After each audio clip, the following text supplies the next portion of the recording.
Hello and welcome to Rich Coppin's Kenpo Karate Studio in Siderton, Pennsylvania.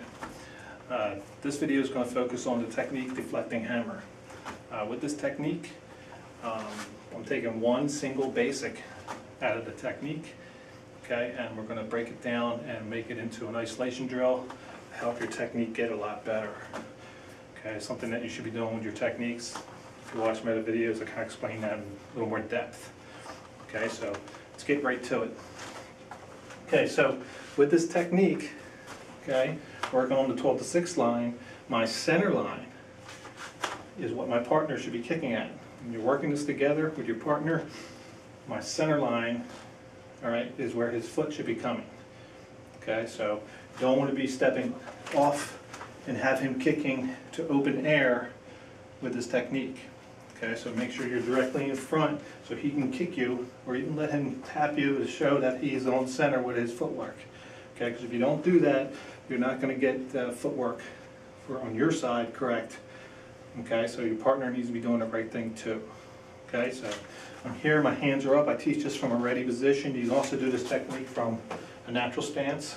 Okay, they kind of both have something to offer. We're going to show from a fighting stance.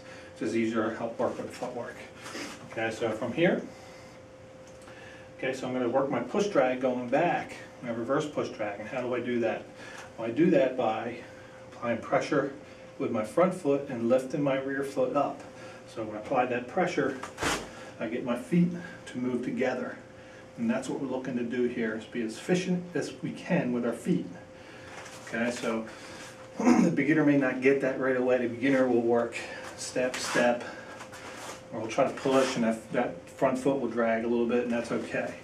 Okay, so this is a difficult technique, and another reason why I picked it, to do a yellow belt technique, and the beginner learns this, and I think this is one of the most difficult techniques in the yellow belt, only because of the footwork that's involved.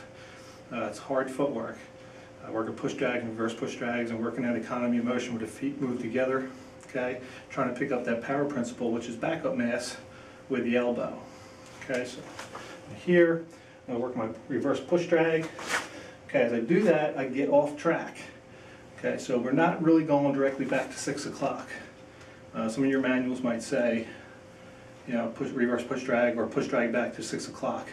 If you push drag back to 6 o'clock, you're still getting kicked, where you're creating an angle of incident where I'm posing and hitting and striking that leg when I really want a deflection happening. You know, if I was on 6 o'clock and I went straight back, I got to really cut into that leg, right? And it's going to cause an orbit. I don't want an orbit. I want him to go by me. All right, so I got to get off track. So 6:30 is a little better, I think, in clock position. I want to work my reverse push drag. I'm going to get off track and allow that leg to go by, pick up my check. Okay, bring my hand so it's at the 180-degree principle, cut the circle in half. Okay, I can grab my gi here, push drag in, and pick up my backup mass. Okay, so remember, when we're doing backup mass, there's no stomping on the floor. Something that Mr. Polanis always sees his students doing around the world is that they have a tendency to want to, boom, hit the floor. Okay, so when I'm here, there should be no sound on my feet. I shouldn't stomp down. If I stomp down, it becomes marriage of gravity, and I nullify my major power principle, which is backup mass, me moving in line with my strike. Okay, so if I stomp the ground, I'm stopping my momentum. Okay, so I get off track. My 180-degree principle, I got my check here. Okay, cut the circle in half. I can grab my uniform to help keep my hand where it belongs and where we're at, for my backup mass, and for my elbow strike. Okay, so what's actually happening here is my fist is right up against my chest, my sternum. Okay, and so my backup mass is really what's driving through my opponent's head. Okay, a lot of people have a tendency to want to push this elbow out when they're working. That creates a float. When that hit actually happens, it's going to create a float. Okay, and then we don't want that. We want backup mass. Okay, so if I face the camera, you can see my fist is on my center line. Okay, the front of my fist is on my center line. It's right where I want it. Don't want it over here. I use my target. Okay, I don't want it out here. I lose my bracing angle. So I'm picking up the bracing angle here. So this is right where I want it. Okay, so here, get off track, work my 180-degree principle, cut the circle in half, push drag, and I got my center line where I need it for pick up my power principle, my backup mass with the forearm strike. Okay, so to demonstrate this on the bag, I'm going to work this on the heavy bag. I'm going to take it from a position that's isolated down to where you can work comfortably. Okay, so I'm going to give you one example of this. Okay, I don't want to be working right and directly in front of the bag, because then when I step off, work my footwork, my reverse push drag, okay, I'm going to be outdistancing myself. I'm going to have to take really a long way to go to start to get a feel for this penetration. Remember, he's coming in and you're going by. Okay, so with that said, I'm going to set off to the left of the bag if it's a freestanding bag.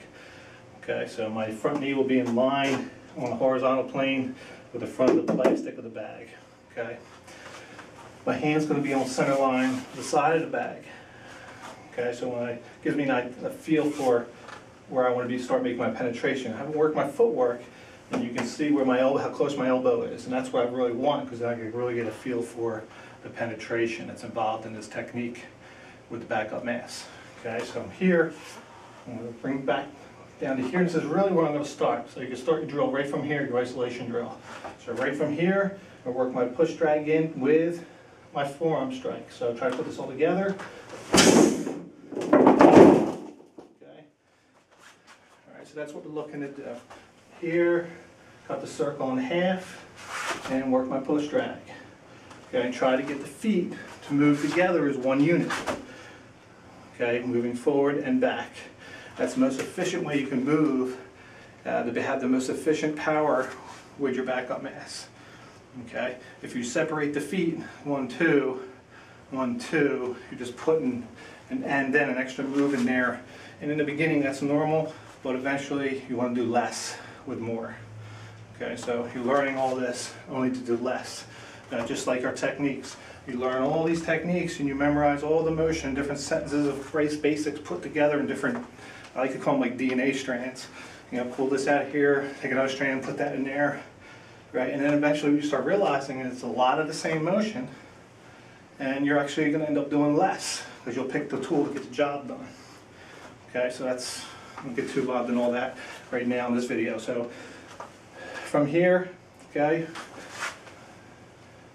picking up my center line with my fist, working my push drag.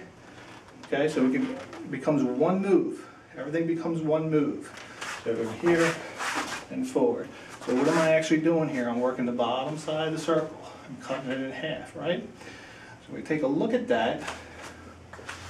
Yeah, from here, so again, bottom side of the circle, cut it in half. Bottom side of the circle on my patch, a universal patch, cut it in half. So if you have something on the bottom, you're going to have something on the top also. So you got to look at your techniques and say, well, where do I see that? So, circle and destruction. So you pick at the end of circle and destruction. Okay, so I get to my ending of circle and destruction. I picked up my cat, right? Got my check across the back of his shoulders, my claws in his eyes. I work my scoop, and right there, I'm on the top side of the circle. My footwork, and I'm cutting the circle in half. Okay, so here, scoop, cut the circle in half, seeking my center line. Okay, so right there, category completion. The bottom side of the circle, deflecting hammers, circle and destruction, top side of the circle, circle and destruction. Okay, circle and destruction, you end up behind him, working the top side of the circle, deflecting hammer, you're in front of him, working the bottom side of the circle and cutting it in half. 3 things you can do to a circle. Stay on the circle, reverse the circle, cut it in half. Okay. Okay, I hope you enjoyed this video. If I helped you out a little bit, even a little bit, kind of did what I meant to do, and that was, you know, to aid you a little bit in your techniques to make them more powerful by taking a basic and working it as a drill. So you can work this as an isolation drill, have your partner hold the bag, work a freestanding heavy bag, They're just as good, ones that free swing from a chain. Anything that's going to give you the ability to feel that penetration. You want to make it hard on yourself. Okay, so you get a good workout and you get to see if your power principles are actually working. Okay, so you got to ask yourself, am I increasing my speed too much and touching the person, or am I hitting the person and making it work? Okay, by making them hold where it hurts and getting the reaction I'm looking for. Okay, touches don't get the job done, as Mr. Plana says. Hits get the job done. We call this a two-hit system. I hit him, he hits the ground. That's it. You learn all this, only to end up picking the right tool to get the job done. All right, so if you're taking you 15 moves to put this guy down, okay, something's wrong. Okay, you're touching, you're not hitting. Okay, so this is a good drill to work that power principle with a heavy bag. Another thing, make sure that you're not stomping the ground. Okay, common mistake is stomping the floor. It's going to nullify your backup mass, because now you're looking at marriage of gravity here. So you shouldn't be stomping the floor. There should be silence going across the floor. If anything, a shuffle is all you hear with your feet, and that'll be pure backup mass. So that's what we're looking for. Check out my other videos. You can check out my website, www.rckenpo.com.